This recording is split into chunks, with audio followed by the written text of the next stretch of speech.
네, 이 시간 우리에게 주시는 말씀 한번 보도록 할게요. 요한복음 1장 25절에서 34절까지 말씀입니다. 친근하시죠? 한 주간 묵상해서. 그렇죠. 요한복음 1장 25절, 34절까지 말씀. 우리 함께 일어나셔서 함께 합독하도록 하겠습니다. 요한복음 1장 25절에서 34절까지 말씀. 제가 시작하면 함께 읽도록 하겠습니다. 시작. 그들이 또 요한에게 물었다. 당신이 그리스도도 아니고 엘리야도 아니고 그 예언자도 아니면 어찌하여 세례를 주시오? 요한이 대답하였다. 나는 물로 세례를 주오. 그런데 여러분 가운데 여러분이 알지 못하는 이가 한 분 서 계시오. 그는 내 뒤에 오시는 분이지만 나는 그분의 신발끈을 풀 만한 자격도 없소. 이것은 요한이 세례를 주던 요단강 건너편 베다니에서 일어난 일이다. 다음날 요한은 예수께서 자기에게 오시는 것을 보고 말하였다. 보시오, 세상 죄를 지고 가는 하나님의 어린 양입니다. 내가 전에 말하기를 내 뒤에 한 분이 오실 터인데 그분은 나보다 먼저 계시기에 나보다 앞서신 분입니다. 한 적이 있습니다. 이것은 이분을 두고 한 말입니다. 나도 이분을 알지 못하였습니다. 내가 와서 물로 세례를 주는 것은 이분은 이스라엘에게 알리려고 하는 것입니다. 요한이 또 증언하여 말하였다. 나는 성령이 비둘기같이 하늘에서 내려와서 이분 위에 머무는 것을 보았습니다. 나도 이분을 몰랐습니다. 그러나 나를 보내어 물로 세례를 주게 하신 분이 나에게 말씀하시기를 성령이 어떤 사람 위에 내려와서 머무는 것을 보거든 그가 바로 성령으로 세례를 주시는 분임을 알아라 하셨습니다. 그런데 나는 그것을 보았습니다. 그래서 나는 이분이 하나님의 아들이라고 증언하였습니다. 아멘. 요한과 세례 요한과 나라는 제목으로 이 시간 함께 하나님의 말씀 받는 귀한 시간 되기를 바랍니다. 한 주간 열심히 묵상하셨습니까? 네. 점검하는 시간이 필요한데 제가 따로 점검을 하지 않으니까 알 수가 없습니다. 근데 앞으로 점검을 좀 잘 하려고요. 열심히 잘 하고 있는가? 예. 우리가 말씀 묵상에 대해서 우리가 4주간 배웠고 나와왔는데 왜 중요할까? 말씀 묵상이 왜 중요할까? 여러분 좀 체험하고 계세요? 저는 묵상을 하면 할수록 그런 생각이 들더라고요. 그렇구나. 아, 그렇군요. 주님의 마음이 그렇군요. 그렇게 했었군요. 이분을 통해서 주님께서 역사하시는 바로 그 마음을 내가 느끼니까 나 안에 있는 영이 살아나는 것을 느꼈어요. 또 회개가 일어나더라고요. 죄송합니다. 제가 왜 이것을 삶의 순간순간 모르고 살았을까요? 알게 해주시니 너무 감사합니다. 그런 생각이 들었어요. 그래서 묵상이 감칠맛 나더라고요. 그렇구나. 이게 묵상이구나. 이거 해야지. 묵상해야지. 내가 살아나는구나. 아니면은 그냥 말씀 없는 삶을 살아가는 나를 발견하게 되더라고요.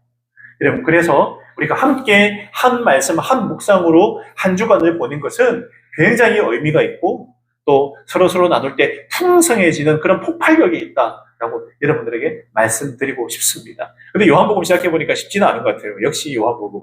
제가 그런 생각이 들었습니다. 만만치 않구나. 그렇지만 우리가 함께 나눈 묵상으로 제가 이렇게 다시 확인하면서 또 하나님의 마음을 나눌 때에 우리에게 더 큰 풍성한 은혜가 있겠다라는 그런 큰 도전도 제가 받을 수 있었습니다.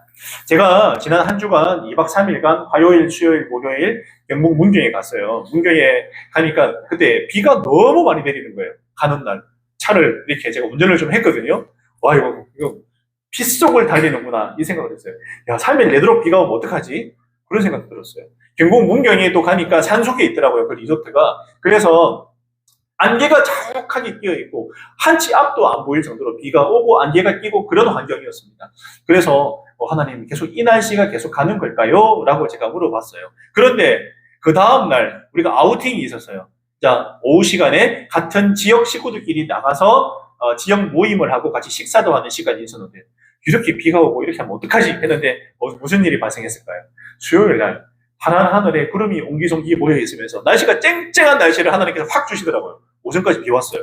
근데 비가 탁 그치고 우리가 나갈 때 너무 상쾌하고 좋은 마음으로 공기도 너무 좋고 그렇게 나가서 아우팅을 한 기억이 있습니다. 제가 그런데 이번에 가서 느낀 게 뭐냐, 관계 전도에 대한 그런 마음을 또 배움을 또 가지고 왔는데요. 왜냐하면 우리 성도들이 지금 VIP들을 품고 달려나갈 때 왜 VIP를 품는 게 사실은요, 내가 말한 게 아니에요. 제가 말한 게 아니에요. 왜냐하면 하나님께서 말씀하신 거예요.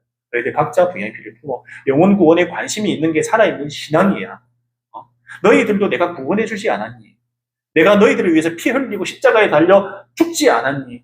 너희들도 나와 함께 이 길을 함께 걸어가자. 너희들 주변에 그리스도의 십자가가 필요한 사람이 반드시 있어. 그게 누군지 너희들이 가슴에 품지 않고 살아가는 것은 어떻게 보면 내가 너희들을 위해서 피를 흘린 것에 대한 깨달음이 없는 거라고 말씀하실 수 있어요. 근데 우리가 그걸 정말 나의 십자가로 여긴다면 내 주변의 사람들에게 눈을 돌릴 수밖에 없더라고요.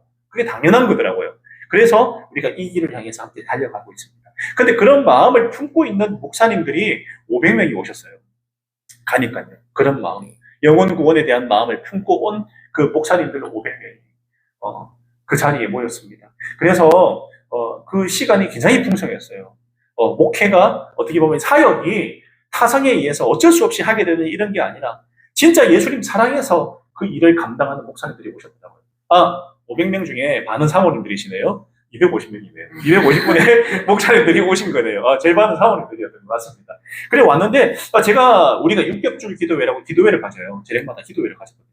육겹줄이라면 6명의 목사님들이 한 팀이 되어서 이렇게 기도회를 가지는 시간을 가졌는데 정말 다양한 교회들의 사정을 제가 봤어요. 그 중에 특별히 제가 간단하게 소개해주고 싶은 목사님은요, 이번에 생명의 삶 편찬위원회에 계시고, 저 몰랐어요. 너무 젊어가지고. 저보다 한 살 많아요. 우리 용영지가 나이가 같거든요. 개척한 지 5년 됐어요. 5년 됐고요. 순복음 교회 교단 쪽 교회였습니다. 그리고 개척한 지 5년 됐고, 5년 전에 어디서 개척했냐면, 보령 머드팩 하는데, 보령, 충남, 머드팩밖에 생각이 안 나더라고요. 보령 하니까, 충남 보령 하니까, 머드팩 축제 있잖아요. 막, 온 전신에 이렇게 칠하고 하는, 그거밖에 생각이 안 나는 거예요. 거기에 개척을 했어요. 가족 4명이서 같이 개척했는데, 개척 5년, 어떤 마음으로 어떻게 사역을 했냐. 철저하게 성도를 사랑하고, 섬기고, 하나님의 마음을 품고, 한 명 한 명을 세워가는, 정말 어떻게 보면 가정교회에 맞는 그런 사역을 하셨어요. 그리고 하고 나서, 그 교회는 온 사람들의 출석률을 보니까 비신자 전도를 통해서 거의 다 성도들이 많이 채워졌는데 거의 90%예요. 본인이 개척하고 나서 하나님 이거 어떡하죠? 어떻게 하면 제가 이 개척을 이 교회를 잘 세워져 나갈 수 있을까요? 하니까 하나님께서 아이디어 주시대요. 나가가지고 너는 교회가 시골에 있으니까 시골 사람들을 만나라. 그렇게 해서 시골 사람들을 만났대요.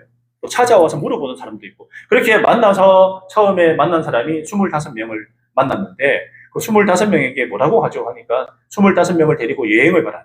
여행을 가요. 하나님께서 여행을 가요? 여행을 어디 가냐? 또 원래 이 목사님이 이스라엘에 2번 정도 갔다 왔거든요. 2번. 이게 약간 언어적 공부한다고 갔다 왔고 그런 일이 있었나 봐요. 그래서 25명을 데리고 이스라엘에 여행 가자고 이야기를 했대요. 이스라엘에. 근데 한국 사람들이 일반적으로 우리 미신자들이 이스라엘 잘 안 가잖아요. 여행 가면 중국, 일본, 아니면 동남아 이런 정도 가잖아요. 아니면 괌 이런 데 가지. 이스라엘 가자니까 사람들이 놀란 거예요. 네? 이스라엘이요? 이스라엘은 뭐 하는 곳이냐? 이스라엘은 굉장히 가면 좋은 곳이다. 이렇게 얘기해서 비신자, 그 다음에 교회를 떠나 있던 사람들, 이런 사람들 모아서 25명을 데리고 이스라엘을 간 거예요. 가서 성경에 나와 있는 실제적인 예수님께서 걸어가셨던 그곳을 따라 걸어가면서 설명을 해주고 가이드 역할을 해주고 25명을 데리고 이스라엘 여행을 갔다 왔어요. 비신자들 데리고 세상에. 그 비신자들이 각자 돈을 냈대요. 각자 돈을 어느 정도 분담을 하고 갔다 온 거예요. 그 사실 갈 기회가 없잖아요. 이분이 가이드 다 해준다고 하니까 그 간 거죠. 갔다 왔어요. 갔다 오고 나서 그 25명이 그 교회에 정착했어요. 비신자들이. 그대로 정착하고 그 다음에 뭐라고 했냐. 1년 후에는 터키 가겠습니다. 그렇게 얘기했어요. 터키. 그러니까 계속해서 뭔가를 바라보고 할 수 있는 희망을 자꾸 주니까 이분들이 와서 거기에 정착을 하고 그 1년간 삶 공부를 한 거예요. 이분들에게 삶 공부. 그리고 나서 이분들이 그리스도의 제자로 세우시게 됩니다. 생명의 삶을 바로 시작을 하고 이분들에게 삶 공부를 시작했어요. 확신의 삶을 하고 확신받으러 하고 그렇게 해서 이 사람들이 예수 그리스도의 제자. 이 사람들이 또 목사님하고 지내보니까 너무 좋은 거예요. 내가 생각했던 거랑 교회가 다르네. 그리고 이스라엘 가보니까 진짜 예수님이 책으로만 보던 분인 줄 알았더니 실제로 정말 살아 계셨던 분이네요. 실제로 있었던 분이네요. 이런 고백들이 나오더래요. 비신자들 입에서. 와, 진짜 예수님이 여기 걸어 올라가셨어요? 골고다 언덕도 올라가보고 기도했던 곳도 가보고 하면서 이 사람들이 깜짝 놀란 거예요. 예수님이 실제로 계셨던 분이구나. 실제로 이스라엘 가보니까 입체적으로 다가오고. 그리고 나서 이 사람들이 신앙생활 하면서, 야, 진짜 좋다. 우리 목사님 우리 데리고 막 저렇게 한다. 이렇게 한다. 우리 진짜 사랑한다. 대단한 분이다. 이렇게 해가지고 친구들을 데리고 와서 개척 1년 때 48명이었다. 48명. 개척 1년 차에. 48명인데 거의 다 비신자들. 가족 4명 빼고요. 전도해가지고 데리고 온 사람들. 내 주변 지인들을 데리고 온 거예요. 그 다음. 그렇게 해서 48명이라는 사람이 모여서 1주년 기름 예배 되는데, 교회 예배당이 28평이고, 25평이고. 작아요. 우리 교회보다 영 작아요. 근데 거기에 48명이 모여있으니까 어떤 분위기였을까? 그 성도들이 더 큰 데로 이사 갑시다. 그래가지고 이사를 갔어요. 이거 안 되게 좁아서 안 되겠다고. 오더라고. 우리가 알아서 하겠다고. 그래서 더 큰 데로 이사를 갔어요. 그렇게 성도들하고, 그렇게 지내면서 성도들을 위한 그런 사역을 했어요. 한 명 한 명을 잘 세워가는, 말씀으로 잘 세워가는 그런 사역을 하고 5년이 지났는데 지금 180명이 모이고 있습니다. 교회도 지었어요. 성도들이. 빚도 하나도 안 지고 지었어요. 교회를 갖다. 빚도 하나도 안 지고. 외부에서 지원을 받아서 6억이라는 돈을 지원받아서 그 시골 땅 한 부분에 교회를 직접 성도들이 가서 1층 짓는데 1년 걸렸대요. 다 함께 지었대요. 성도들이 모여서.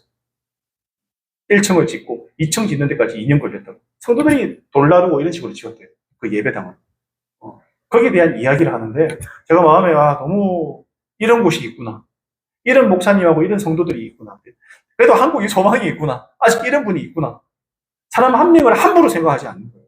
한 명 한 명을 정말 예수 그리스도가 핏값으로 산 그런 사람으로 생각하니까 그 사람들의 마음이 어떨까? 성도들의 마음이 어떨까? 교회를 바라볼 때 마음이 어떨까?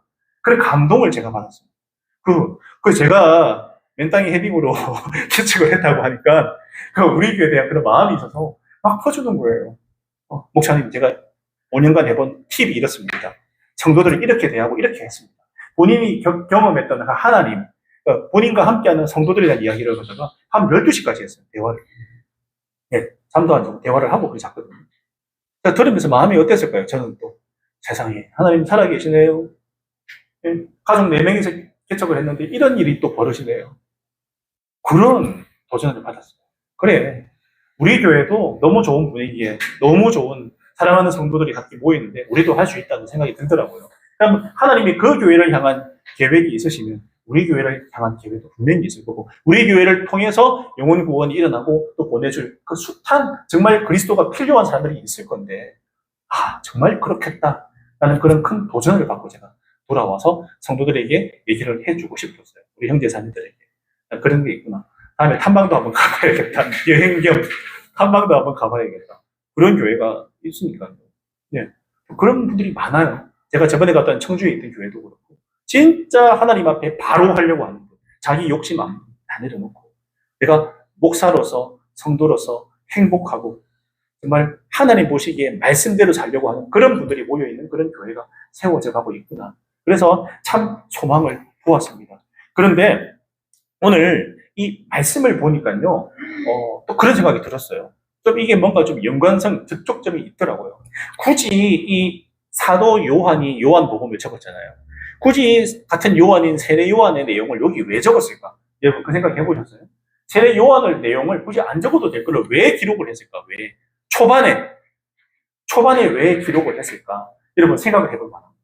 제가 저번에 한번 말씀드렸지만은 요한복음은 큰 주제가 하나 있어요. 줄기. 이걸 항상 생각하시고 묵상을 하셔야 돼요. 요한복음에 요한이 요한복음서를 적은 중요한 주제가 하나가 있는데 그게 뭐냐면 하나님이신 예수님을 드러내기 위한 책이 요한복음이다. 다른 이유가 아니에요. 하나님이란 거죠. 예수님은 하나님이시다. 예수님은 제가 저번에 얘기했지만 성부 하나님, 성자 하나님, 성령 하나님 세 분이 동일한 한 분이 밑에 있고 한 분이 위에 있고 이게 아니라 동일하신 하나님, 동일한 위치, 동일한 지위에 있으신 하나님, 삼위 하나님, 그 중에 성자, 우리를 위해서 이 땅에 내려오신 예수님, 그 위대하신 하나님에 대한 이야기를 하기 위해서 요한복음을 적었다는 거죠. 그리고 서론에 누가 나오느냐? 요한이 나오고 있잖아요. 요한. 위대하신 하나님을 드러낸다. 이거 생각하시고 오늘 요한복음을 한번 보시기를 바랍니다. 여러분 우리가 읽은 본문 앞절에 보면요. 세례 요한에게 어떤 일이 발생했냐. 자꾸 와서 사람들이 질문을 던집니다. 무슨 질문? 당신 누구예요? 당신 누군데 사람들 앞에 세례를 주고 있습니까? 당신이 뭐 선지자예요? 엘리야예요? 당신이 예언된 바로 그 사람이에요. 메시아가. 질문을 자꾸 던지는 게 나오잖아요. 오늘 우리가 읽은 부분 위에 보면은 19절에도 유대 사람들, 예루살렘에서 제사장과 레위 지파 사람들을 보내서 당신이 누구요? 질문하는 장면이 바로 앞단락인 19절에도 나오고 있어요. 누구냐? 세례요한에게 질문을 하고 있잖아요. 그리고 그는 거절하지 않고 고백했다. 나는 그리스도가 아니요. 질문을 왜 하는지 알아챘다는 거잖아요. 예? 나는 그리스도일 거를 혹시나 기대하고, 혹시나 그리스도일까? 혹시나 메시아일까? 궁금해서 물어본다는 거예요. 그가 캐치를 하고, 나는 아니라고 얘기를 하고 있잖아요. 나는 그분 아니에요. 이야기하고 있잖아요. 그러면 당신은 누군데 세례를 주고 있느냐? 세례는 그 메시아 그리스도가 이렇게 주시는 걸 수도 있는데, 당신 누구예요? 또 질문을 거듭 하고 있는 부분이 나오고 있잖아요. 그 예언자 맞습니까? 그러니까 요한은 또 아니요 라고 대답을 하는 장면이 계속 나오고요. 그래서 그들이 말했습니다. 그러면 당신은 누구란 말이요? 할 때 요한이 드디어 대답을 해요. 내가 누군가? 자기 정체에 대해서 말해주는데, 예언자 이사야가 말한 대로, 이사야서에 나온 대로 나는 광야에서 외치는 이의 소리다. 여러분, 소리의 특성이 뭡니까? 소리는 계속해서 울려나가요? 소리는 특징이 뭐예요? 야호 하고 부르면 야호가 끝까지 나갑니까? 차츰 줄어들죠. 사라지죠. 나는 곧 사라질 사람이라는 걸 얘기합니다. 단지 외친다. 누구를?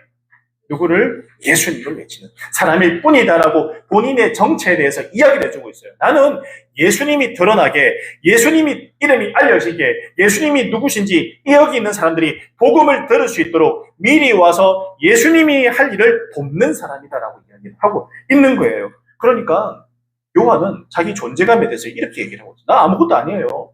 나를 통해서 예수님 그분만 드러나면 나는 됩니다. 근데 제가 오늘 읽어보다 그런 생각이 들었어요. 우리가 그리스도인으로 이 땅을 살아가고 있다면 내가 요한이 되어야 되겠구나. 내가 목사지만은 내가 뭐 교회가 성장하고 교회가 높아지고 대단해진다고 내가 나를 드러내는, 내 이름 책자 드러내는 것이 아니라 나를 통해서 그리스도가 높여지고 나를 통해서 그리스도가 드러내는 그런 삶을 사는 것이 정말 맞겠다. 내가 세례 요한의 삶을 살아야 되는구나 라는 생각이 들었고, 이 땅을 살아가는 그리스도인들이 어떤 삶을 살아가야 될 것인가에 대한 좋은 모범이 되지 않았나, 그 생각을 해요.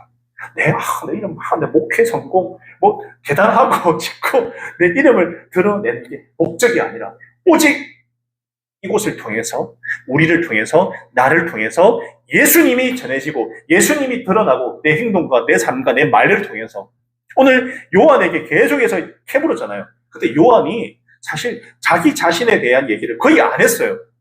나는 곧 없어질 소리 같은 존재입니다, 여러분. 저는 아니에요. 저 그리스도 아니에요. 라고 이야기하잖아요. 계속. 이런 마음이 우리에게 반드시 필요해야 되지 않나라는 생각을 제가 하게 되는 거죠. 여러분, 근데 거기서 그치면 돼요. 대답을 했잖아요. 나는 소리라고. 광야에서 외치는 소리라고. 복음을 외치는 소리라고. 예수님이 앞으로 오실 건데 그분에 대해서 내가 미리 얘기하는 소리일 뿐입니다. 저는 그리스도가 아닙니다. 라고 했는데 오늘 말씀을 보면 그들이 또 요한에게 질문을 하고 있습니다. 또. 그만큼 사실은 이게 중차대한 일이라는 거죠. 물로 세례를 줬다는 거죠. 누구에게? 이스라엘 사람, 유대인들에게 물로 세례를 주었다는 것은 굉장히 중요한 일이다 생각하면 돼요. 거듭 사람들을 보낸 이유가 있다는 거예요. 그런 생각 들죠? 오늘 보면 뭐라고 하냐? 요한에게 물었다. 23절에 당신이 그리스도도 아니고 엘리야도 아니고 그 예언자도 아니면 어찌하여 세례를 주시오? 물어보고 있어요. 또 물어봅니다. 거듭 질문을 하는 것은 왜 질문한다고요? 중요해서 질문을 하고 있다. 왜 중요할까? 왜 중요할까? 당시에 우리가 묵상할 때 조금 들어있는 내용이기도 하지만 당시에 이 세례를 주는 거는요, 이방인이 유대교로 개정했을 때 주는 한 형식이에요. 너는 세례를 받아서 정말 그 더러운 구원받지 못할 그런 족속인데 특별히 내가 세례받고 유대인에 넣어줄게. 이런 정도예요. 그런데 오늘 요한이 뭐냐? 유대인들에게도 그렇게 따지면 그 반대로 기존의 유대인들은 뭐라는 거예요? 이미 깨끗하고 세례받을 필요 없는 완전한 존재라는 의미를 가지고, 우리는 하나님의 선민이야. 하나님의 택한 배든 백성이야. 우리는 굳이 세례받지 않아도 괜찮아. 우리는 유대인이야 하는 프라이드가 굉장하다는 거예요. 그리고 이방인들은 선택받지 못한 것들, 죄인들, 망해야 되는 것들. 우리가 정말 요나서 할 때 요나의 생각과 동일하다는 거예요. 가지고 있는 생각. 그래 뭐예요? 니느웨로 가지 않았잖아요. 어차피 망할 민족이니까. 하나님 택함받지 못한 민족이니까. 그런데 오늘 동일하게 요나서하고도 연결이 될 수 있습니다. 왜? 하나님의 마음이 그대로 느껴지거든요. 아니야! 유대인들도 자신이 죄인임을 깨달아야 돼. 그 누구에게나 동일해. 그게 복음이잖아요. 그게 복음이거든요. 이걸 미리 알려주러 온 거예요. 예수님께서 오시기 전에 닦는 게 뭐냐? 너희들도 죄인이야. 유대인들에게. 너희들 선민 아니야. 하나님이 보시기엔 너희들이나 이방인들이나 동일해. 똑같아. 라고 그거를 알려주러 온 거예요. 그래서 물로 세례를 주는 의식을 가지고 있다는 거죠. 그런데 중요한 게 뭐냐? 유대인들이 몰려오잖아요. 요단강에서 세례를 하는데 많은 유대인들이 찾아와서 세례를 받고 죄에 대한 회개를 하더라는 거죠. 회개. 내가 죄인임을 고백하더라는 거예요. 그러니까 이런 일이 발생하면 여러분 어떻게 됩니까? 그동안 살아오면서 유대인들은 죄인이 아니야. 우리는 깨끗한 존재야 라고 믿어왔던 유대 사회에 어떤 일이 발생하냐? 우리나 이방인들이 똑같다는 말이야? 우리는 아닌데? 우리는 선민인데? 하나님 백성인데? 왜 우리가 세례를 받아야 되지? 저 뭐하는 사람이야? 왜 유대인들에게 세례를 주고 유대인들을 왜 저기 쫓아가? 죄라고 죄인이라고 고백하고. 그러면 오늘 기득권자들, 유대교회의 기득권자들, 대제사장들과 가르치는 율법사들이 볼 때는 그러면 나도 죄인이 되잖아요. 자신은 의롭고 나는 대단한 사람이고 나는 상대방 앞에 군림하는 사람이고 굉장한 유대인 지도자인데 내가 죄인이라고 인정이 되겠어요? 그러면 세례 요한한테 가서 세례 받아야 될 입장이 되어버리잖아요. 그러니까 자꾸 물어보는 거예요. 그거 아니라고. 여러분, 어떻게 말하면 이 사회에 쿠데타 같은 일이 발생한 거예요. 어떻게 보면. 이 사회를 뒤집는 일이 발생한 겁니다. 뒤집어버리는 일이 발생했어요. 그리고 이 사역은, 이 세례 요한의 사역은 곧 오실 예수님의 사역이잖아요. 예수님께서 오자마자 그 땅에 천국을 선포하시잖아요. 하나님의 나라를 선포하시잖아요. 천국은 어떤 사람이 갈 수 있다고요? 죄 용서함을 받은 깨끗한 사람. 그리고 유대인들에게도 말씀하시고 이방인들을 땅에도 찾아가시는 예수님의 사역이 역시 세례 요한의 사역과 연결되어 있다. 미리 말하는 거랍니다. 여러분, 그래서 오늘 이 말씀을 보면서 그런 생각이 들어요. 아, 하나님께서 요한을 보낸 이유가 이거구나. 미리 예수님의 사역을 보여주시기 위해서 보낸 거구나. 그런데 나 자신을 보니까 그래, 내 사역도 비슷하네. 나도 저들이 죄인임을 알려주는 게 목사로서 내가 할 일이다. 내가 죄인임을 깨닫지 못하면 구원 받습니까? 힘들어요. 내가 죄인임을 깨닫는 거기부터 구원이 시작되잖아요. 제가 예전에 줄에 있던 교회에서 제가 돌아가시기 일보 직전에 어르신 찾아갔어요. 우리 교회 권사님 어머니셨거든요. 아버지셨거든요. 찾아갔어요. 끝까지 내 죄인이라고 인정하기 싫어요. 그러다가 4번을 찾아갔는데 마지막에 인정하시더라고요. 돌아가시기 직전에 인정을 하시고 예수 믿고 고백을 하고 그래 돌아가셨어요. 평온하게 돌아가셨거든요. 그게 예수 믿는 사람의 사역이구나. 그런 생각을 좀 하게 되었어요. 그래 이거구나. 그래서 이 땅에 교회가 있고 우리 각자가 교회잖아요. 여긴 예배당이거든요. 우리 각자가 성전이에요. 성전. 성령께서 임하시는 성전. 그럼 우리가 교회면 내가 교회면 내가 해야 될 사역이 뭐냐? 이게 사역인 거예요. 예. 나는 예수 믿고 구원받는 존재지만 내 옆에 있는 친구들이, 내 옆에 있는 소중한 사람은요? 저 사람 지옥 가도 되는 사람인가요? 오늘 세례 요한이 와서 하는 사역이 그거잖아요. 이스라엘 백성들이 뭘 알아도 너무 모르잖아요. 우리는 완벽하고 우리는 깨끗한 사람인 줄 알고 있는데 아니잖아요. 죄인이었잖아요. 그 사람들에게 세례를 주는 거예요. 당신들도 죄 고백을 하고 구원받아야 될 하나님의 백성입니다. 알려주는 거잖아요. 결국 그 일을 우리가 감당하고 있다는 거예요. 오늘 세례 요한의 이야기를 통해서 제가 그걸 좀 깨닫게 됐어요. 우리가 하는 사역의 본질이, 목장의 본질이, 우리 목원들의 본질이, 우리 교회를 이 땅에 세우신 하나님의 주요 목적이 영혼 구원에 있구나. 세례 요한이 그거 하러 왔구나. 예수님께서 그 일을 하시는데 미리 왔구나. 그 사실을 제가 알게 되었습니다. 그리고 요한이 뭐라고 하냐? 뒤에 나는 물로 세례를 주어 그런데 여러분 가운데 여러분이 알지 못하는 이가 한 분 서 계시오라고 예수님을 소개하잖아요. 저 너무 감동이더라고요. 그 숱한 관중들 사이에 예수님께서 서 계시고 그 장면을 보고 계신 거예요. 논쟁이 벌어지고 당신이 누구냐고 이야기할 때 요한이 대답하는 것을 예수님께서 보고 듣고 계셨구나. 우리 가운데 우리가 나가서 복음 전할 때 누군가한테 이야기할 때 내가 믿는 예수님이 너무 좋다고 내가 증거할 때 나의 삶을 통해서 당신 그리스도인입니까? 라고 누가 질문을 할 때 그 가운데 예수님이 나를 지켜보고 계시는구나 생각하니까 제가 눈물이 나더라고요. 예수님이 나를 지켜보고 계십니다. 세례 요한의 이 사역을 예수님께서 군중 가운데 조용히 지켜보고 계시는구나. 충격이더라고요. 와, 그 많은 이스라엘 사람들 사이에 예수님께서 조용히 지켜보고 계시는 세례 요한을 지켜보고 계셨구나. 요한은 어릴 적부터 알잖아요. 어떻게 보면 사가랴와 엘리사벳에게 예수님보다 6개월 일찍 태어난 그 세례 요한 아마 만나지 않았을까? 그래서 예수님을 아마 본 적이 있나? 그런 생각도 들고요. 근데 뭐 교류가 있어서 자주 봤거나 친척이지만 자주 안 봤을 수도 있잖아요. 예. 그래서 뒤에 이 말이 나오는지 정확하게 모르겠습니다. 예수님에 대한 이야기를 들었어. 그분은 이 땅을 위해서, 이 땅의 백성들을 위해서 오신 메시아라는 이야기를 들은지 어떤지 저는 잘 모르겠습니다. 그런데 아마 오늘 이 본문을 보니까 한 분 서 계신다. 알지 않을까? 아, 예수님이 와 계시는구나. 이 자리에 와 계시는구나. 알고 있지 않을까? 친척이니까 어떻게 보면 알지 않을까라는 생각이 드는 거죠. 그런데 오늘 이 말씀을 보니까 아, 예수님이 누구신지 정확하게 알고 있구나.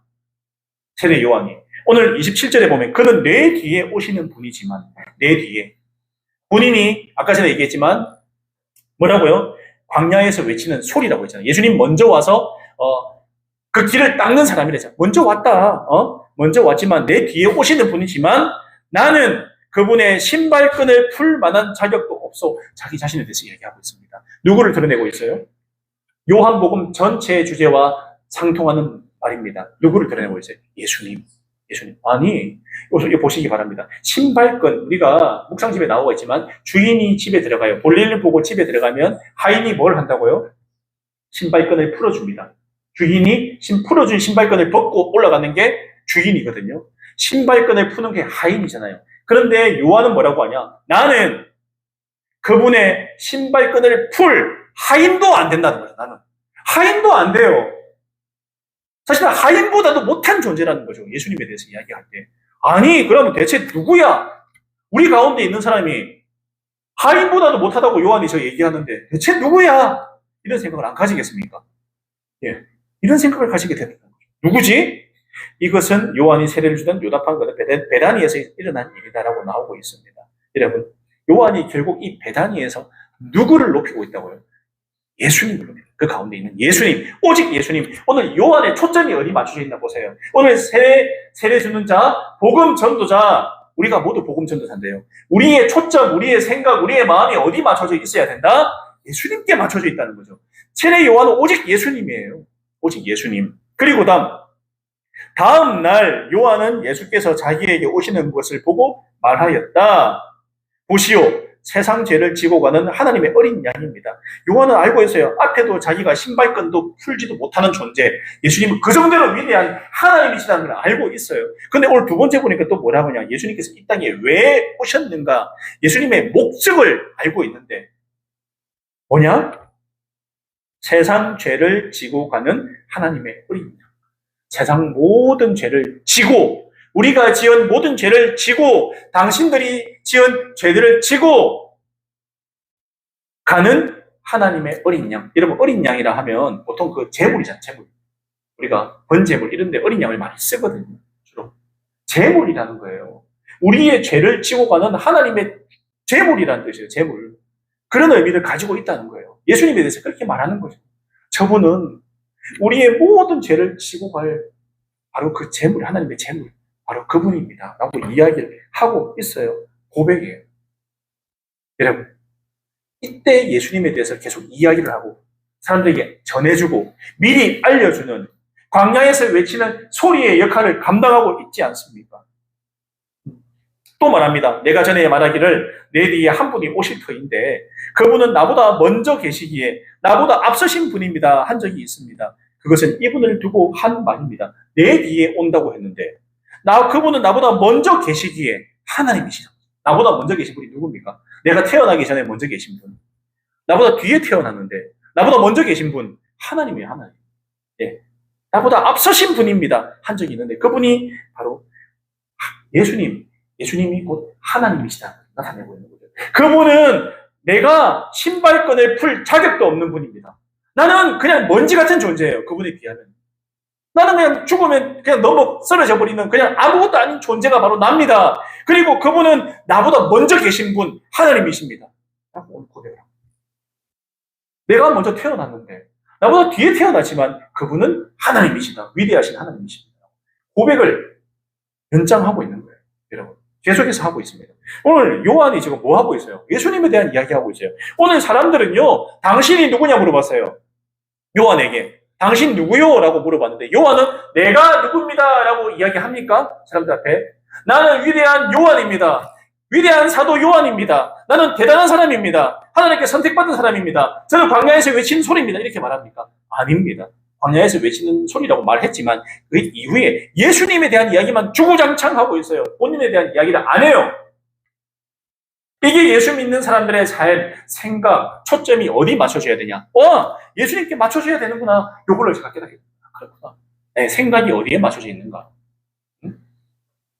한 명 한 명 이 사람들이 내 얘기를 들었으면 좋겠어. 오늘 세례 요한이 생각하는 건 그거 아니겠어?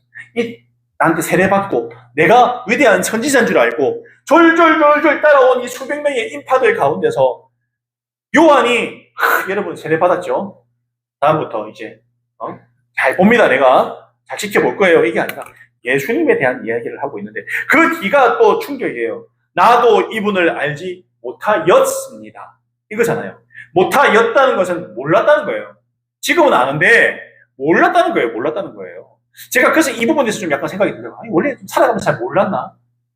별로 교류를 안 했나? 예수님하고 친척 동생인데 별 교제를 안 했나? 몰랐습니다. 내가 와서 물로 세례를 주는 것은 이분을 이스라엘에게 알리려고 하는, 아까 말했지만은 광야에서 외치는 소리, 미리 예수님의 길을 닦는 역할을 너무너무 잘 감당하고 있는 오늘 요한이 나오고 있어요. 내가 세례 주는 거 당신들에게 세례 받았죠? 나한테? 좀 전에 세례 받았잖아요. 기억나요? 기억나세요? 세례 줬는데 어디서요? 요단강에서 내가 물로 세례 줬잖아요. 근데 내가 세례 왜 줬냐? 이분 때문에 줬냐? 이분 때문에. 이분을 여러분들에게 알리기 위해서 내가 세례를 준 거예요. 저는. 제가 뭐 대단해서 뛰어나서 멋져서 세례 준 게 아니고 오직 예수님 때문에 세례를 줬다라고 이야기하고 있습니다. 요한이 또 증언하여서 말했다. 증언이라고 하죠. 증언. 뭐라고 하냐? 나는 성령이 비둘기같이 하늘에서 내려와서 이분 위에 머무는 것을 보았습니다. 라고 이야기합니다. 네. 세례 줄 때 예수님이 나와서 세례 받잖아요. 성령이 비둘기같이 이분 머리 위에 와서 앉는 걸 내가 봤다. 라고 이야기합니다. 성령이 내려와서 머리 위에 앉는 것은 하나님의 권한, 하나님의 힘이거든요. 나도 이분, 근데 또 33절에 뭐라냐? 나도 이분을 몰랐습니다. 라고 이야기해요. 그러나 나를 보내어 물로 세례를 주게 하신 분이 나에게 말씀하시기를. 누가 말했다고? 누가 알려줬다고요? 누가? 하나님이 알려줬다고. 하나님의 사역을 감당할 때는요, 하나님께서 알려주시고 하나님의 길을 인도해 주신다는 거예요. 뭐라고 했냐? 성령이 어떤 사람 위에 내려와서 머무는 것을 보거든 그가 바로 성령으로 세례를 주시는 임을 알아라. 라고 이야기하고 있어요. 결국 중요한 건 뭐냐? 우리 사역 가운데, 우리가 영혼 구원하는 가운데 하나님께서 반드시 여러분들을 도와주신다는 거예요. 반드시. 오늘 세례 요한이 세례를 주면서 예수님 위해서 내가 세례를 줍니다. 이야기하는데 나는 예수님이 하나님께서 이 땅에 보내신 구원자임을 내가 믿습니다. 압니다. 왜? 성령이 비둘기같이 그 머리 위에 있는 걸 내가 앉았다. 그러니까 여러 가지 복음 전하면서 기적도 체험하고요. 다양한 하나님께서 하시는 일들을 체험하게 될 거다. 저는 그렇게 생각을 해요. 내가 예상하지 않은 일이 또 발생할 수도 있고, 제가 앞전에 제가 얘기했지만 복음을 얼마나 전하고 싶었을까요? 할 때 그 25명이 따라갈 줄 누가 알았어요? 사실은 이스라엘 간다고 따라 나설 줄 누가 알았어요? 25명이 따라와서 고스란히 그 교회의 첫 성도가 되었다잖아요. 25명이 한꺼번에 성도가 되고, 이들이 나가서 또 복음을 전해가지고 또 친구들을 데리고 와서 48명, 1년 새. 그리고 5년이 지난 지금은 150명에서 180명 정도 된다고 하니까 그 정도 되는 성도들, 안 믿는 성도들이 와서 그 자리에서 복음을 전해 들었다는 거예요. 얼마나 복음적이에요. 오늘 세례 요한이 하는 사역과 클로즈업이 되더라고요. 아, 그렇구나. 온전히 사람에게 관심이 있고 복음 전하고 그리고 이 VIP에 대한 마음을 품으니까 하나님이 일하신다는 거죠. 보여주신다는 거죠. 된다고 말하시는 거예요. 불가능하지 않다고 얘기하는 거죠. 하나님 안 되는 거 아닙니까? 생각합니다. 된다. 해봐라. 말씀하시는 거예요. 여러분, 불가능을 가능하게 하시는 하나님이십니다. 그래서 성령을 베풀어 주신 분임을 알아라 하였다. 하나님께서 깨닫게 해주셨다. 알려주셨다. 알게 해주셨다라고 이야기하고 있지 않습니까? 여러분, 그리고 그런데 나는 그것을 보았습니다. 그래서 나는 이분이 하나님의 아들이라고 증언했다. 하나님의 인도하심 따라서 증언할 뿐이에요. 내가 내 의지로 한 게 아니에요. 내가 마음대로 한 게 아니잖아요. 그냥 하나님께서 보여주신 대로 가서 하니까 되더라. 여러분, 오직 그리스도, 오직 예수님만 드러내는 삶을 살았다. 요한이. 오늘 본문 전체를 통해서 그 생각이 안 들어요. 아, 요한은 내 마음대로 인생을 산 사람이 아니구나. 내 고집대로, 내 그냥 성격대로 산 사람이 아니구나. 하나님께서 인도하신 대로 살았구나. 그래서 어떤 선지자보다도 이 땅에서 가장 위대한 선지자라고 예수님께서 인정하셨지 않습니까? 그런 사람이 돼요. 그게 뭐냐? 하나님의 뜻을 알고 살아가는 거죠. 나는 어떻습니까? 제가 오늘 제목을 세례 요한과 나라고 했는데 나는 어떤가요? 오늘 세례 요한과 나를 한번 비교해서 한번 생각해 보시기 바랍니다. 그래서는 없어요.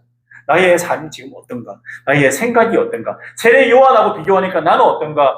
나도 하나님께 구원받은 백성, 똑같은 요한하고 똑같은 백성이고, 똑같은 나는 또 성전이잖아요. 내가 성전이잖아요. 그럼 내 삶이 어떻게 돼야 되는가? 내 안에 온갖 더러운 게 드러나고 나타나고 내가 막 구렁텅이 속에 살고 있는 거 아닌가? 하나님께서 예수님께서 핏값으로 나를 구원해 주셨는데 내 지금 삶이 어떤가를 한번 생각해 봐야 되겠다.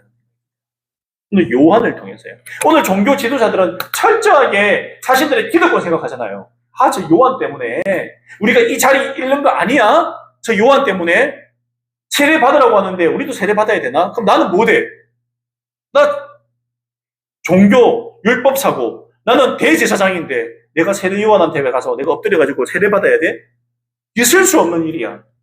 그냥 하나님 믿는다고 하는데 내 자리에 급급하고 자리 지키려고 하고 그냥 내가 이뤄놓은 것 여기에 만족하고 살려고 하고 하나님 뜻이 어디에 있는가에 전혀 관심이 없잖아요. 오늘 이 이스라엘의 율법사들 대제사장들이 하나님 뜻에 관심 있는 사람들 맞습니까? 관심이 없어요. 하나님은 하나님, 나는 나대로 살아가는데 제사는 드려 형식적으로 하나님이 만나주시나요? 이런 사람들 안 만나요. 그래서 세례 요한을 보내서 깨우쳐 주시잖아요. 그거 아니라 너희들도 똑같이 세례 받아라 말씀하시잖아요. 여러분들 오늘 말씀 보면서 나를 떠올려야 됩니다. 그리고 나에게 적용해야 돼요. 나에게 부족한 점이 뭔가.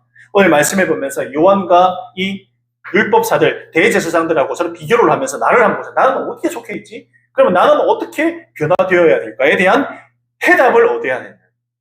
그렇지 않으면 우리의 신앙이 계속 머물러 있습니다. 변화가 일어나지 않을 수 있습니다.